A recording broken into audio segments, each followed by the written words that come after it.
Have you ever opened your mailbox, spotted an official envelope from the New York State Department of Taxation and Finance, and instantly felt your stomach completely drop? You tear it open, and staring back at you is a tax bill you simply cannot pay in full right now.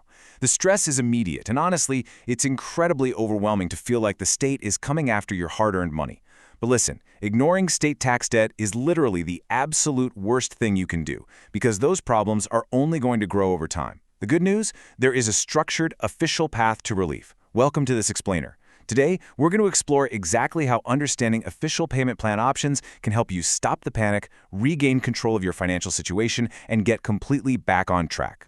Because if you decide to just toss those letters in a drawer and ignore them, official New York State sources warn of some pretty severe, escalating consequences. The state can issue what's called a tax warrant. This acts basically like a civil judgment and creates a public lien against your property. If it's still left unresolved, they actually have the legal authority to escalate to bank levies, which means they freeze and seize the funds right out of your account. They can garnish your wages, and they can even request the suspension of your driver's license if you owe $10,000 or more. It is a very serious matter requiring immediate attention, but as you'll see, you have options to prevent all of this.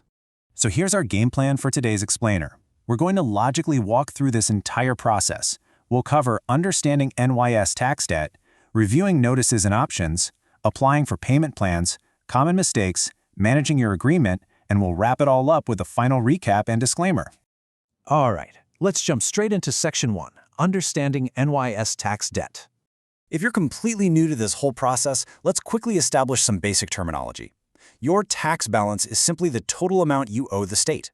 This usually happens in a couple of ways. Maybe you filed your tax return but couldn't include the full payment, or perhaps the state audited you and determined that you underpaid.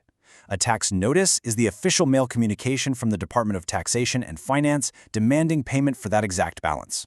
And this is important. You cannot set up a payment plan without first having a billed tax notice in your hands.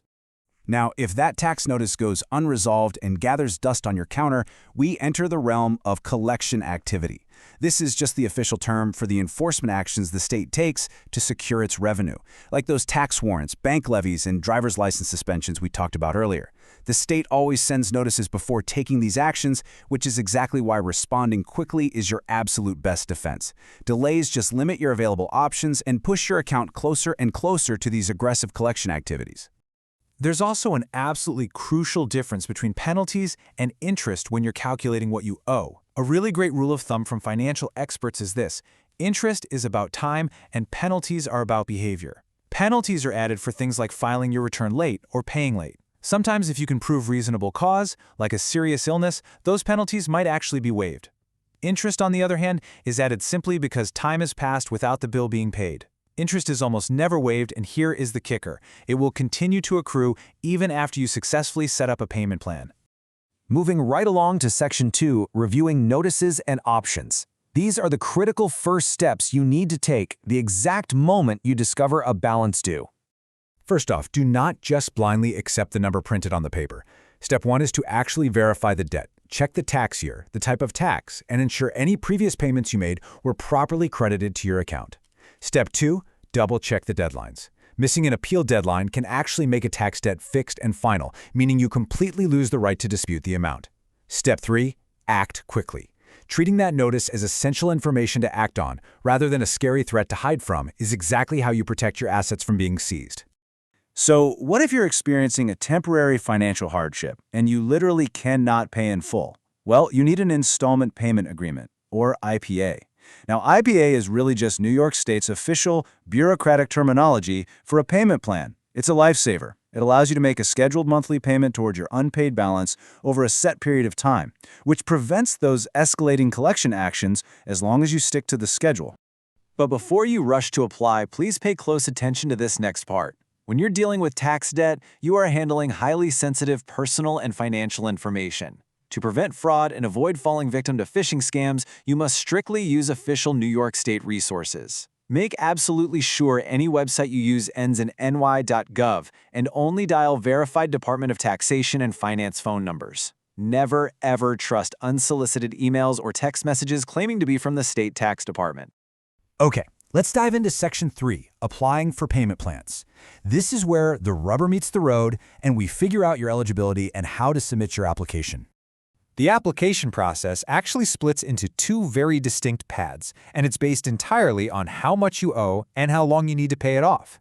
If your account balance is $20,000 or less, and you can comfortably pay it off in 36 monthly payments or fewer, you can generally just apply online through your NYGov account. Super easy.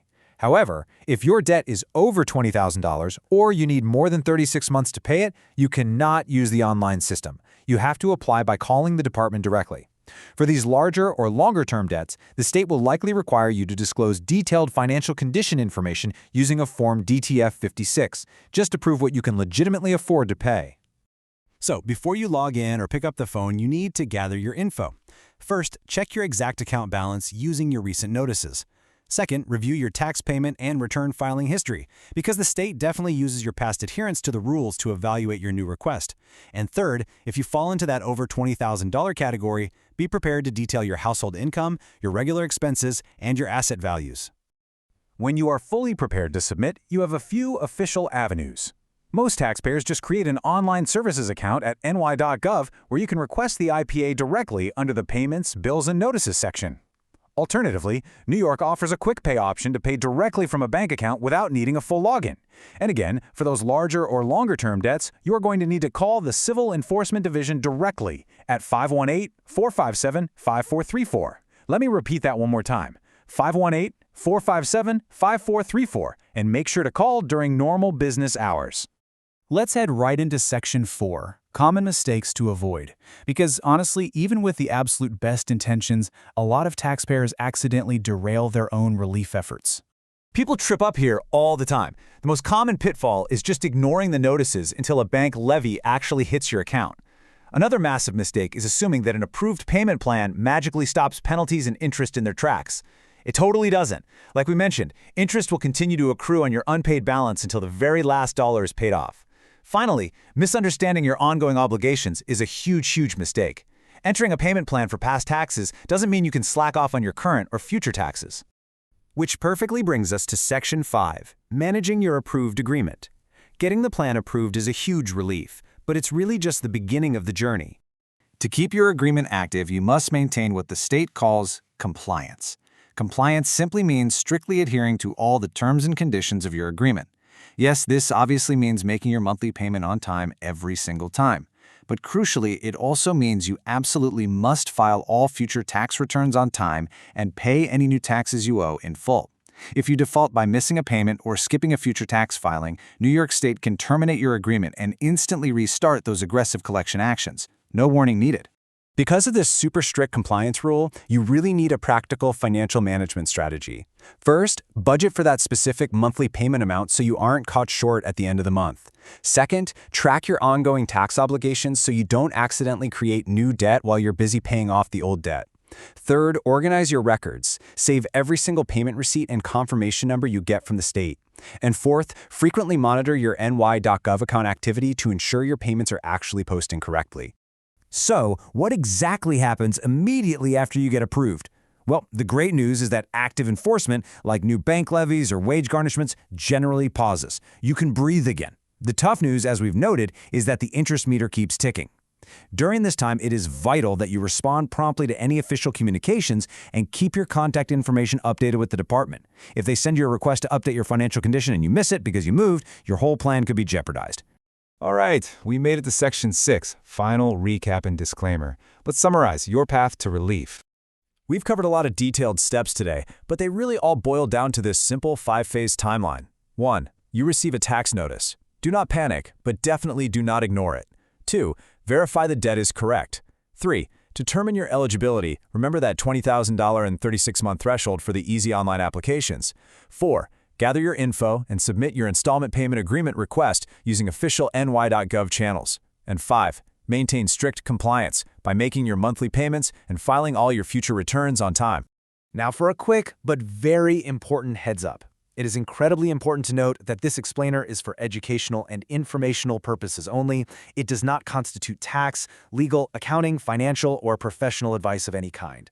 New York State tax laws, payment plan programs, eligibility requirements, interest calculations, and government policies can and do change over time. You should always verify the most current information directly through official New York State tax resources at ny.gov or consult a qualified tax professional to discuss your specific, unique situation. Getting an unexpected tax bill is undeniably stressful, but as we've seen, it is a highly structured, totally solvable problem if you just play by the rules and act quickly. So, looking back at the timeline we just built together, what is the very first step you'll take today to regain control of your New York State tax debt? Whatever it is, make sure you take that step today. Thanks so much for joining me on this explainer, and I'll catch you next time.